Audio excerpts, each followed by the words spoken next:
This is Red America Radio. Straight up conservative talk for today's red-blooded American. With the host of Ion DC and Ion South Florida's Karen Turk. And Dr. Chris Metzler, political commentator and best-selling author. Making radio great again. Red America Radio. It's a star-spangled Saturday here in South Florida. Absolutely. It's great to be back. Welcome back. Oh, yeah, it's fantastic. South Florida is always fantastic. It is. And you've been back and forth and here and there and everywhere in between. Goodness. So it's nice to get that break and come back here to paradise. Yes, this is indeed paradise, I tell you. And I'm leaving to head to the swamp. Not looking forward to that. Well, I'm looking forward to it because I think you got a very nice invite while you're there. Yes, so I am going to see our favorite president and the First Lady tomorrow night. I am so jealous right now, I have to tell you. I think everybody listening to this should be super jealous. You better take lots of pictures. Oh, I am going to take lots of pictures from beginning to end. I am so excited to see the president again and the First Lady. Tell everybody your Instagram so they can follow all your excitement in D.C. At Dr. Chris Metzler. Follow me, folks. Yeah, we've got a lot of followers on our at Red America Radio page. Indeed, we do. We are growing. We are growing, and we should be growing because we are no holds barred. Yeah. We tell it like it is, and we don't care about political correctness. It's about facts and reality. You know, there's too much political correctness right now, and there's also just too much craziness in the world. We've had a really crazy news week. We have indeed. It's like my 92-year-old grandmother says, "Child, it's cray-cray." See, and I don't think I can say that as eloquently as your grandmother. Child, you cray-cray. That's right. That's what she says. It sounds a little more Jersey when I do it, but I like it. I might have to use that. Yeah, you have to use it. 92-year-old black conservative woman. I love it. We need to be best friends. Yeah. Oh, she's fabulous. That's amazing. We have to have her on the show. We absolutely must have her on the show. Oh, that's a done deal. Yeah, we're going to make that happen in the next few weeks. Stay tuned for Chris's grandma is going to be on with us. Oh, yeah. We'll have a lot to learn. I guarantee she would have a lot to teach us. Oh, yes. In fact, she does. And she always says to me, she's like, "Well, child, why are they just talking about Trump? And why did they talk about Obama? Why did they not talk about Hillary and all of those shenanigans?" Now, that's what they should be talking about. There's a war on our conservative America right now, and there's a war on our borders. We're really a country at war, and we're kind of at war with each other. Mm-hmm. Like, it's just a really unique time in America. Well, indeed we are. And all of the fake news, oh, my goodness.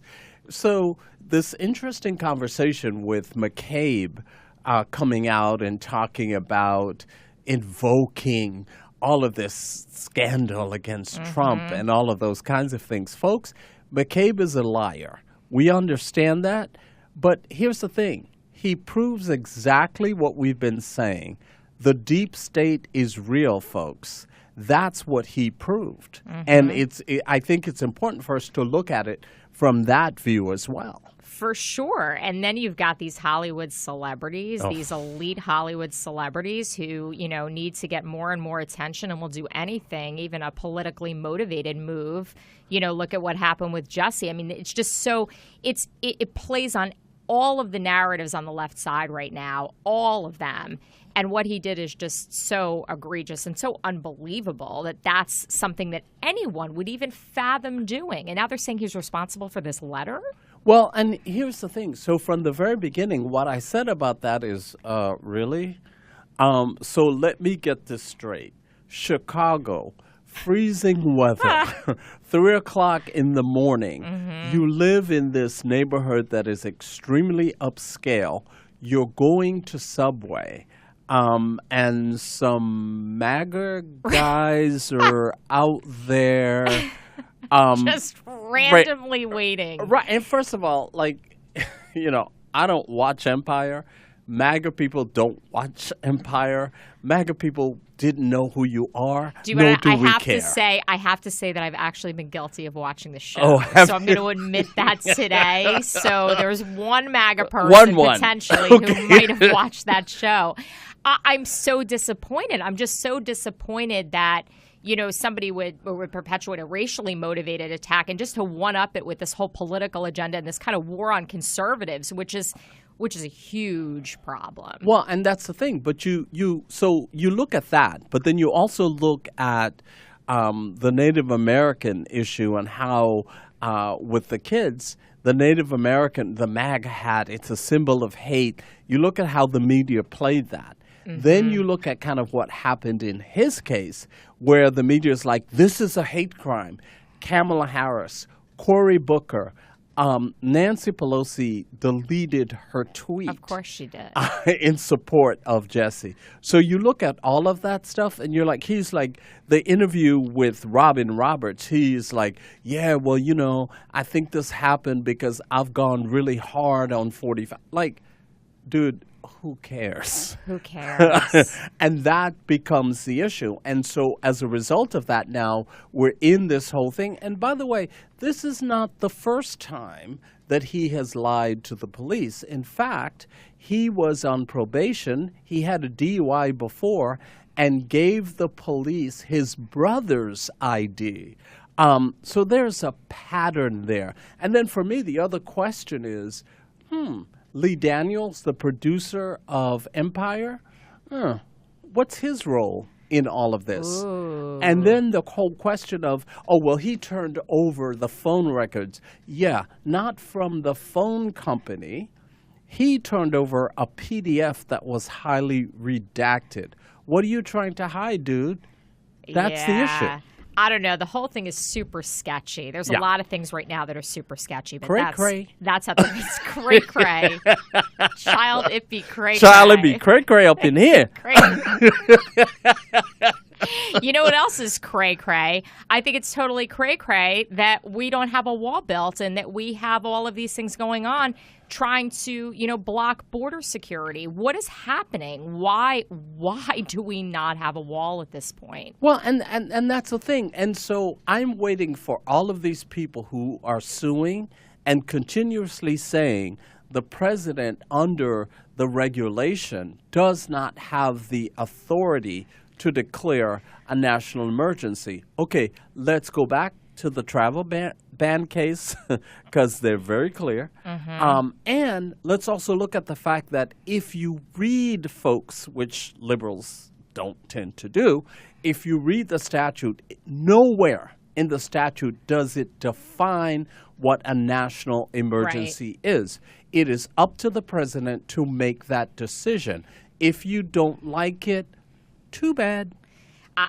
They just want to strip him of all his executive powers. Absolutely. Let's just look at it for what it is. And this whole wall blockade thing, you see, I sent you an article this morning that came out yesterday. Yes. I lost somebody very close to me to really essentially what is the border crisis, because this border crisis is about more than just illegal people coming into our country. It's about crime. Drugs. It's about drugs. Mm-hmm. And, I look at, my family and how kind of normal we are in the scope of America. I mean, we're regular Americans, and to be affected by this border crisis is, for me, just really at the core of the drug problem in America and crime in America and everything else. Right. And I sent you an article. They found some guys in Charlotte, North Carolina, which is unfortunately where I lost a family member, to cocaine and fentanyl. Mm-hmm. And they found kilos upon kilos of cocaine and methamphetamine yesterday. And it's a big Mexican drug lord like an El Chapo, another competitor of El Chapo. Exactly. To me, this is mind-boggling that this is happening in America, and this is happening in every state of our country. We have illegal people peddling drugs to our children, our family members, and it's only getting worse. It's getting worse. And worse. this fentanyl crisis, this is deadly. You're talking about something the size of a grain of sand that kills somebody, can take a man down. Right. And as someone who owns 9 medical practices in the state of Florida, I understand fundamentally the crisis. I understand the addiction issues, and that's what we need to be talking about. And it goes beyond addiction issues, because for me, and again, I won't get into my whole sordid story because, people get mad when I disclose my family member situations. But, I feel like I have to raise the narrative and talk about this because it's something that's affected me so deeply. Sure. In losing somebody that you care about and you love to such a senseless act. This was not someone who was an addict. This is not somebody who regularly used drugs, but we're not in 1983 anymore. Right. And you have one crazy night and you do something stupid. You do. And you're gone at 57. It's mind-boggling to me. And you think about the law enforcement officers and the other people that are exposed to these drugs, and all those people around it that could possibly die or be affected. You're talking about something that can kill someone a grain of sand, and we're letting that in our country. Right. We're not securing our borders. What is wrong with us, America? Well, because in fact, the issue, so the whole kind of border security issue and the issue of the national emergency, I wish liberals would just say, this is a political issue. It's not a legal issue. It's a political issue. And so what they have been trying to do is to change the narrative. And as a result of that, they're like, oh, well, he created this crisis. No, he didn't create the crisis. The crisis is the crisis, folks. The crisis is the Grow crisis. up. It is. And it's unbelievable that we talk about PC. At the top of the show, we talked about PC. Right. Illegal. That word is now a PC word that you don't want to offend anybody. It's like illegal should be a bad word. It's illegal. Oh, yeah. Illegal immigration, illegal drugs. Right. These are things that are against the laws of America. Why are we allowing them? And why are we advocating for them? Well, and that's the thing for me. And so people will say to me, they're like, well, they're not illegal. Do they have papers? Yeah. And if they don't, they're illegal. They're illegal. That's just kind of how this works. This sensitivity crap is out of control. It'd be cray-cray. It'd be cray-cray, girl. I got to tell you, so who's been at the border is going to be our guest that we're going to have on in just a few minutes. Excited. Chris Cox, Spikers for Trump. Oh, yes. Big fan, good friend, solid guy. Right. Always out to support our president, support Republicans, support conservative values. And he's somebody who really makes his voice heard. And he's been spending a lot of time down at the border. So we're going to hear from him. And he's going to tell us really what it's like, what it's like to be boots on the ground there. Right. Because I haven't been out there. No, I don't know. Yeah, no. We've been in D.C. No. We see the rest of the stuff going on. But he's actually there. Right. So he's going to be able to tell everybody listening and us really what it's like from, ground zero. Yeah, and I think our listeners really, really need to understand that. I need to understand it. Yeah. So Yes, no so better do I. time than the present. Let's get him on the Let's do phone. it. And we'll be right back with Red America Radio after this. Still using lamestream media for news? Stop being a victim to clickbait and visit Populist Wire. They're delivering real news to over 100 million people a year. Visit Populist Wire on Facebook or at populistwire.com. Listen up, red-blooded conservatives. Divided we stand. The Search for America's Soul by legal scholar, political analyst, best-selling author, and host of Red America Radio, Dr. Christopher Metzler, is a must-read. Metzler destroys the failed policy of the left on immigration, border security, fake news, racism, swamp politics, and takes on white liberals. A significant statement of politically and economically conservative ideas applying to today's America and that are sure to gain influence in decades to come. Get your copy today at Amazon.com. The NFRW, National Federation of Republican Women, brings together conservative women and raises their voices all over America. Join our movement. Get involved in your local federation and follow us on Facebook and Instagram. We're back with more Red America Radio. I'm so glad, Chris, to have you on the show today. I'm so glad that you were able to join us. Chris and I were talking before we got you on the show that, a lot of us don't really understand what's happening down there. Right. So I'm hoping you can fill us in on what it's really like to be the boots on the ground. Be down there in El Paso. I mean, that's kind of the heart of everything that's happening with this border wall. And, it's a conversation that we really need to have in America. I mean, Do you see progress being made? How do you feel about the national state of emergency and the other things that are happening?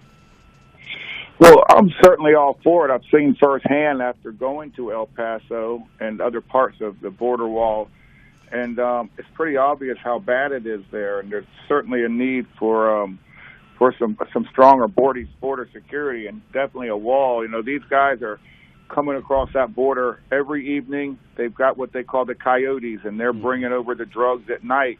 And it's gotten to the point where a lot of the illegals from Mexico, they're coming over. They want to get caught. They're getting turned. You know, they're turning themselves in many cases so that they can be processed and start receiving some of this government aid.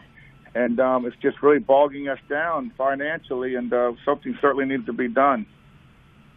So, Chris, explain to us, because, you know, what we're hearing in the mainstream media is that the national emergency is an emergency of the president's making. There is no real emergency. So tell us about that. As someone who's on the ground, who sees this from day to day, moment to moment, why is that narrative wrong? Well, there certainly is a national emergency. It's been one for some time now. I guess President Trump is the only one that's had the nerve to come up and to implement that. So after I left El Paso and we went 500 miles over West Texas, it was like driving over the moon with that landscape. I felt like the whole time I was 2 miles from water and 2 feet from hell for 500 miles, and then all of a sudden, boom, we're in Eagle Pass, and Eagle Pass has another border entrance, and right over the border there's I think 1,000 or 2 Hondurans that are being detained now. Yeah. So after having a guide take us around and show us the vulnerable parts of the border there, it was really eye-opening. And you know what really caught me by surprise is that in Eagle Pass, this little town of 26,000 people, okay, they have 14 banks there, and no one in the community can figure out why are there so many banks in our community. It's because money's being laundered from cartels across the country. Florida, Pennsylvania, Ohio, you name it. It's coming down to those little banks there in Eagle Pass right on the border, and it's going over into Mexico. So the biggest employer there in Eagle Pass is Border Patrol, and they're certainly not getting income that much income that it would justify 14 banks in a little small town. And from what I'm being told, there are 26,000 people, maybe 20,000 of them are there legally. And, they've got this fence there, and it's about, 16, 18 feet tall, but it'd be very easy to climb, and it's just right on the border of that town. So we drove east, and we found the end of that fence, and it's right on the Rio Grande. So the Rio Grande is only knee-deep, in some places waist-deep, and you can easily walk across it. And we met with some Border Patrol agents there, and they told us that, it certainly is a state of emergency, that, these guys are spending 12, 14-hour shifts in some cases until they can get some relief. And, drugs, human trafficking, that stuff's coming over outside of these ports of entry. It's just common sense that this wall is going to save a lot of lives. It's going to prevent a lot of deaths indirectly as a result of crystal meth and all the drugs that come across the border that kill people later, weeks later, sometimes a month later, once they find a distributor in Ohio or Pennsylvania or Florida, wherever the case may be. So we're talking money laundering, human trafficking, illegal drugs, murder. We're talking all of these things, yet we're hearing that the wall is not necessary. So it's absolutely baffling that as someone on the ground, you see this from day to day, moment to moment, yet we're hearing, this is not really an emergency. If we don't build this wall, we're allowing this. Right. We are just as complicit. And it really is, and it's so easy to cross it. So if you look at the map and you can see where I'm talking about in Eagle Pass, okay, so once they cross over the Rio Grande, they've only in some cases got to go a width of 2 football fields, 200 yards, and there are neighborhoods right there. And according to some of these locals that have been taking me around, a lot of these houses are safe houses. Yeah. So when these illegals come over the border, they go to these safe houses, and because of the restrictions put on our law enforcement, because we do things by the book, they have to get a search warrant in order to go into these houses and look for them. And in many cases, by the time they do that, because they're overwhelmed, these illegals have already got transportation, and they're going into places like Virginia and North Carolina and you name it, all over the country. And so in one of the areas I found where the Rio Grande butts up to the border, you're only about 150 yards away from a truck stop that's attached to a McDonald's, and they bring trucks and back them up in there. These illegals come over at night, they fill up this truck, and then they haul ass to get out of that town and get away from Border Patrol. And it's just a racket, and they've really got it figured out, and they've got a lot of money behind them. You know, a lot of these illegals have spent $2,000 to $4,000 for the cartel to bring them over the border. Right. And when they get over the border, they're on their own. So, you know, in many cases, they're going to have to rob, cheat, steal in order to get some finances to get where they've got to go. And you look at the angel moms who are just suffering from day to day as a result of these illegals killing their children and their husbands, and they're raping their daughters. And we really need to get a grip on this. And it's just a shame that we haven't done it before now. It's hard to believe. I mean, you're just saying, 14 banks, 26,000 people, being able to walk across the border. And then when you get across the border, you're ushered over to a safe house that the police can't get into without a search warrant. I mean, this all seems very un-American in a lot of ways. I mean, why wouldn't we want to protect our own people? It's really, to me, it's just something that's so unfathomable. It's just hard to believe that this is happening. And this is just one town of how many towns are there like this? Yeah. Well, that remains to be seen. So if you look at the map, you can see these are big Mexican cities that are on the border here. Right. In many cases, bigger than the U.S. cities that are right on the other side of the Rio Grande. But one other thing that was interesting, 4 days we pushed some video up to the Oval Office where we identified a town in Mexico that had built their own wall. They were in the process of building their wall in some of the places. And this is a 20-foot wall with barbed wire up at the top. And they're building their own walls out of fear of the cartel. And so sounds like a very good idea. Yeah. Yeah, many of these towns in Mexico have implemented their own state of emergency. And a lot of these people are building the wall at their own expense. So our guides telling us that they've had women and men out there building this wall, pouring concrete and, trying to fortify the boundaries of their own towns because they're scared of the cartel. And, we've got plans to go down there in about 3 weeks and go into Mexico and put our eyes on it ourselves. But, it's all over the place. You really don't have to be on the ground long there until you put your eyes on some things that'll just really make you pause and worry for the future of the country. Well, and this affects everybody else in America. That's the thing is, it's not just affecting these border towns and these, crazy situations where, there's 14 banks and money laundering. You're talking about every single state in our country being affected by the drugs that are coming in and these cartels. And you simply can't ignore this. This fentanyl crisis has me really shook, Chris. Bad. Yeah. I've been getting messages from people saying, well, what about the people the ranchers that have property bordering on the border that don't want walls? And, to me, it just seems like this would be a perfect case of eminent domain to come into place. And a lot of these ranchers that live on the border that have been dealing with this for years, they could easily be influenced financially by the cartel. So for someone not to want a border wall on their property, which to me is just unexcusable, and we have to see the bigger picture here. And it's these 12 and 14-year-old kids that are being, introduced to opioids. It's these children who are these women, little children who are being forced into human trafficking. It's, people's children being killed by drunk drivers and being robbed by these illegal immigrants. And, we've really just got a lot of soul searching to do in this country and decide who are we going to put first. Are we going to put the American citizens first and the veterans? Are we going to continue? Is the left going to continue to put these illegal immigrants first? They're putting everybody ahead of the American citizen, and I just can't see how they have any traction at all, quite frankly. Well, because the left a long time ago ceded the immigration issue.